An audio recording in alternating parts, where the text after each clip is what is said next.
Was this really just a simple mistake by Deacon? Or is there something way darker pulling him back into Sheila's orbit? I mean, we all saw that look on his face, right? And the big question is, when he finally sees who is waiting behind that apartment door, is it going to be the end of his happy days with Taylor? Or is it just the start of a brand new nightmare for the Forresters? You have to wonder if Deacon even knows what he's playing with at this point. Let's talk about the bubble of bliss Deacon Sharp and Taylor Hayes have been living in lately. I use the word bubble because we all know what happens to bubbles in Los Angeles. They burst and they burst loud. Deacon has been parading Taylor around his new Bikini Beach Club like he's won the lottery. He's acting like his history with the most dangerous woman in soap history was just some tiny speed bump. But honestly, isn't that just classic Deacon? He thinks if he smiles hard enough, the past just disappears. Now, this is what I call psychological displacement. By focusing so hard on Taylor, the good doctor and everyone's moral compass, he's trying to scrub the Sheila off his soul. It's like he's using Taylor as a human shield against his own guilt. But here is the weird part. While he's telling everyone Sheila has turned a new leaf, he's also letting it slip to people like Finn that she has a mysterious roommate. Why would a man who is supposedly done with his ex be so hyper-aware of where she's sleeping and who she's with? It's because deep down Deacon knows that Sheila Carter doesn't just move on. She waits. Deacon is currently operating on a level of delusion that is actually kind of scary to watch. He really believes that Sheila has accepted their split just because she hasn't immediately tried to lunge at Taylor's throat. That's a huge mistake. Sheila's silence isn't growth. It's a research phase. She isn't staying away because she's healed. She's staying away because she's watching them kiss from the shadows. Can you imagine how that feels? To be Taylor thinking you've won, while the most dangerous woman in town is taking notes on your life. Internally, I think Deacon is terrified. Every time he tells Taylor that Sheila is moving on, he's really just trying to convince himself. There's this hidden layer of insecurity here. If Sheila can just find someone else, then Deacon isn't the bad guy for leaving her after she literally saved lives. Think of this mystery roommate like a mirror. Deacon is desperate to see who is in that apartment because he needs to know if he's replaceable. If Sheila has a new man, Deacon is free. If she doesn't, he's still the only thing on her mind. And let's be real about Taylor for a second. She is being so naive here and it's frustrating. As a psychiatrist, shouldn't she know that Sheila's calm is just the eye of the storm? Taylor is so caught up in being the woman who won that she's forgotten she's playing a game with a woman who has survived death more times than we can count. This whole thing is about control. Sheila is holding on to those divorce papers because it's the only legal and emotional string she has left to pull on Deacon. By not signing, she stays the primary woman in his life, no matter who he's taking to dinner. So Deacon decides he can't handle the mystery anymore, and he follows her. He has to see the partner in crime for himself, and the rumors are pointing to one name that should make everyone's skin crawl: Remy Price. If it really is Remy, this is a genius move on Sheila's part. Why Remy? Well, think about it. He's broke, he's alone, and he's already been used by Sheila before to sneak into the Spencer estate. This isn't a romance for Sheila. It's a recruitment. By bringing Remy into her home, she isn't looking for a new man to love. She's looking for a soldier for the war she's about to start. Deacon seeing this should be his big wake-up call, but do we really think it will be? He'll probably see it as proof that Sheila is fine, and that's when he'll lower his guard even more. It's that classic soap trope where the hero's relief becomes his biggest weakness. Remy and Sheila are basically bonding over being rejected by everyone else. Remy wants back in with the cool kids, and Sheila wants her family back. This is trauma bonding but weaponized. They are two social outcasts who realize that if they can't be loved, they can definitely be feared. Now we get to the real mess. Sheila's master plan. She told Deacon and Taylor that she will sign those divorce papers, but there's a massive catch. Taylor has to advocate for her. This is honestly brilliant. Sheila knows Deacon wants out so badly he'll agree to almost anything. But by making Taylor the one who has to stand up for her, she's forcing her rival to open the doors to the Forrester family. Taylor is being shoved into an impossible spot. If she says no, she might lose her clean start with Deacon. If she says yes, she betrays her own daughter, Steffi. She is literally feeling the weight of a deal with the devil. This isn't just about visitation rights. It's about becoming legitimate again. If Taylor Hayes, the famous psychiatrist, says Sheila is safe, then the rest of the family kind of has to listen, right? Sheila is basically stealing Taylor's professional reputation to buy her way back into her son's life. I personally think the idea of 2 days of supervised visitation is a total trap. With someone like Sheila Carter, if you give her an inch, she's going to take 100 miles. Steffi is 100% right to want to shut this down immediately. You don't negotiate with someone who has a history of shooting people just because they saved a baby once. While Deacon is playing private eye, we have another explosion happening at Forrester and Spencer. Steffi is making these game-changing offers to Hope Logan. She's trying to bring hope for the future back, but Hope is, rightfully, pretty suspicious. This is a huge power move by Steffi to keep the company stable, while her mom's personal life is falling apart. The tension between Steffi and Hope is like a mirror to the Sheila and Taylor drama. It's all about who gets to control the story. Steffi wants to control Hope's career just like Sheila wants to control Taylor's future. I honestly think Hope should stay as far away from this offer as possible. Steffi isn't doing this because she's being nice. She's doing it to keep her enemies where she can see them. It's about making sure the Logan-Forrester feud doesn't turn into an all-out war, while she's already dealing with the Sheila problem. But things are about to get so much worse. Deacon's discovery of the mystery roommate isn't going to bring him peace of mind. It's going to put him right back in the line of fire. If he finds out Sheila is training Remy to infiltrate the Forresters, he's going to have to choose. Does he protect Taylor? Or does he expose the woman he once said he loved more than anyone? I'm predicting that Taylor is actually going to try and convince Steffi to let Sheila see the kids. And that is going to cause a massive fight between mother and daughter, which is exactly what Sheila wants. I bet the new man in Sheila's life is going to be revealed as a total plant. Sheila might have even been the one who pushed for the divorce just to make Deacon feel safe before she pulls the rug out from under him. The fallout is going to be huge. Steffi is going to find out about the deal Taylor made. And it might end with Taylor being kicked out of the family for good. Sheila's goal isn't just to get Deacon back. It's to tear down the family that rejected her, and she's starting with Taylor's relationship with her own kids. So what do you guys think? Is Taylor making the biggest mistake of her life by standing up for Sheila just to get a divorce signature? Or is it a risk she has to take if she ever wants to be truly happy with Deacon? And who do you really think that mystery roommate is? Is it Remy Price? Or is the show about to drop a brand new man into the mix just to drive Deacon crazy with jealousy? I want to hear all your wildest theories in the comments.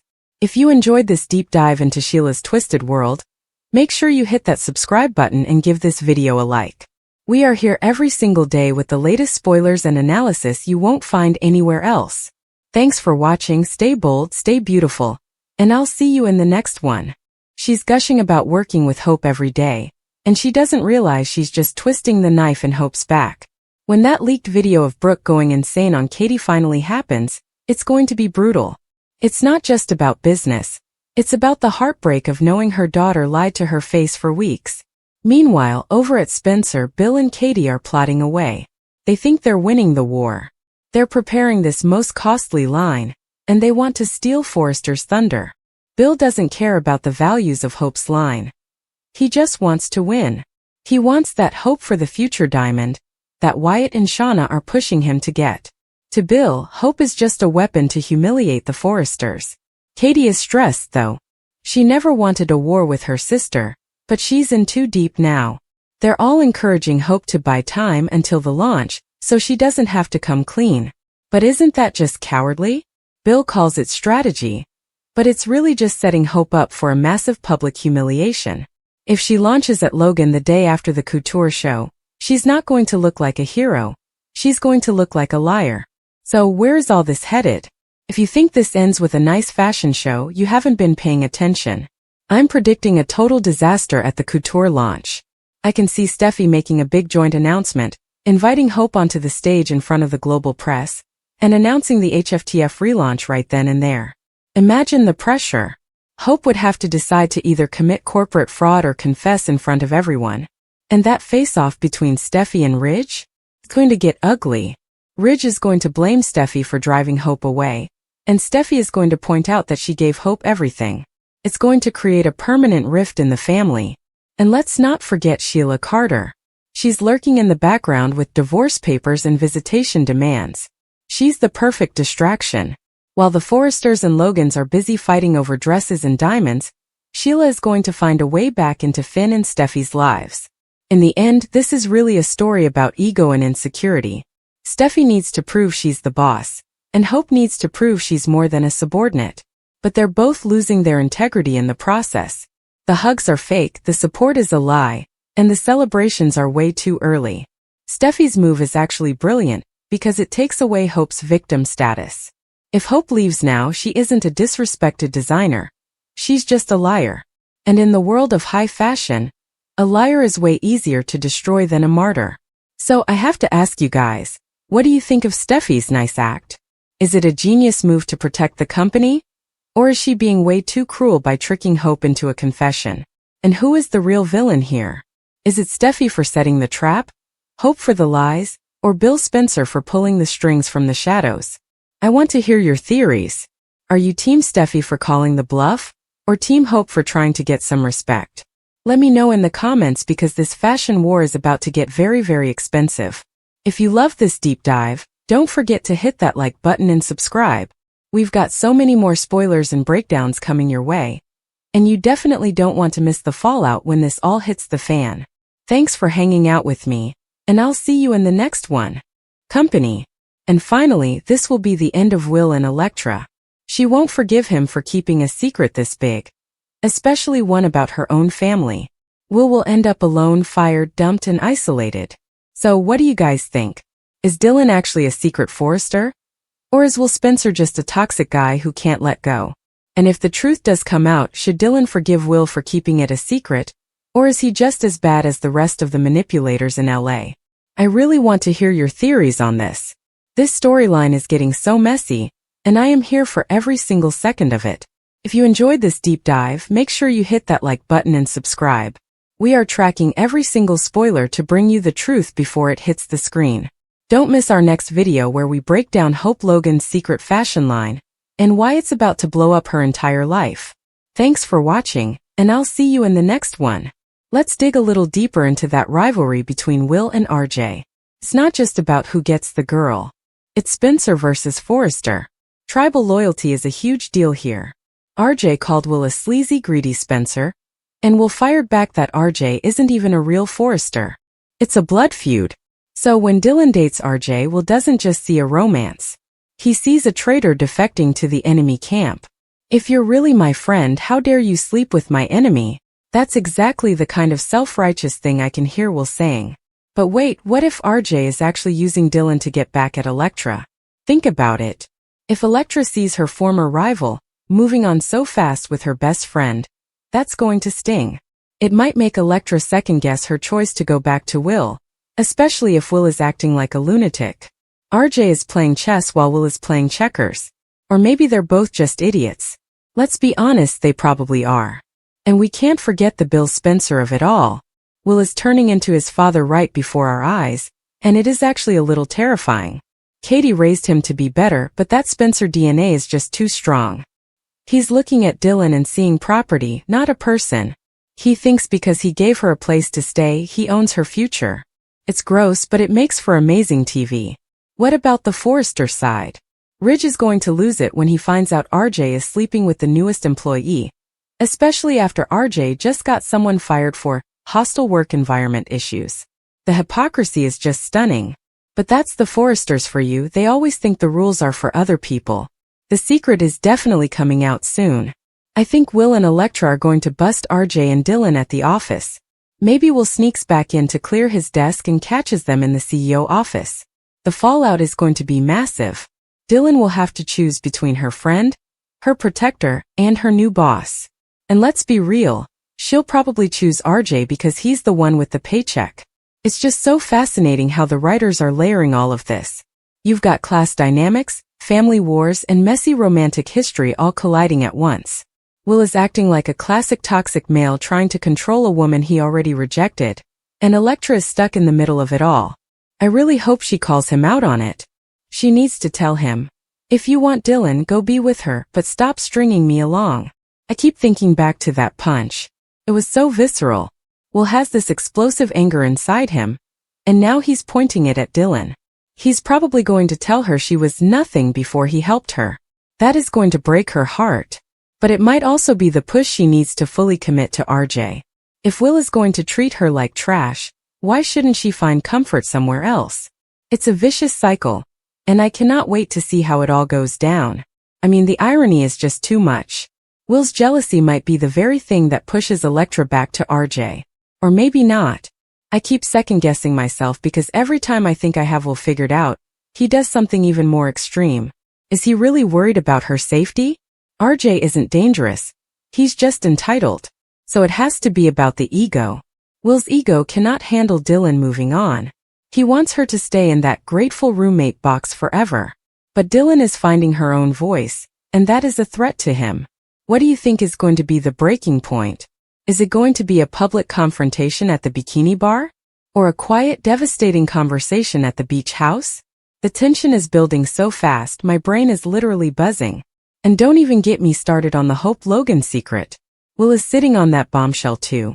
He's got the keys to multiple kingdoms right now, and he is just waiting for the right moment to drop them. He has to choose between his mother's secret and his girlfriend's curiosity. If he tells Elektra about Hope's line, she'll almost certainly tell the Forresters. That would be a total betrayal of Katie. But if he keeps it from her, their relationship might crumble under the weight of all these secrets. Will is in such a tight spot. He's balancing his loyalty to his mother, his possessiveness over Dylan, and his complicated love for Elektra. It's a lot for one guy to handle, especially one with a Spencer temper. I've been overanalyzing every single look and line of dialogue lately. Did you notice the way Will looks at Dylan sometimes? It's this weird mix of regret and longing. Maybe he's realizing he made a huge mistake choosing Elektra over the easy domestic vibe he had with Dylan. But it's too late now, isn't it? He's made his bed, and now he has to lie in it, even if he's doing it with his fists clenched. And what about Hope? She's hiding out at Logan, trying to avoid Steffi while she builds her new empire.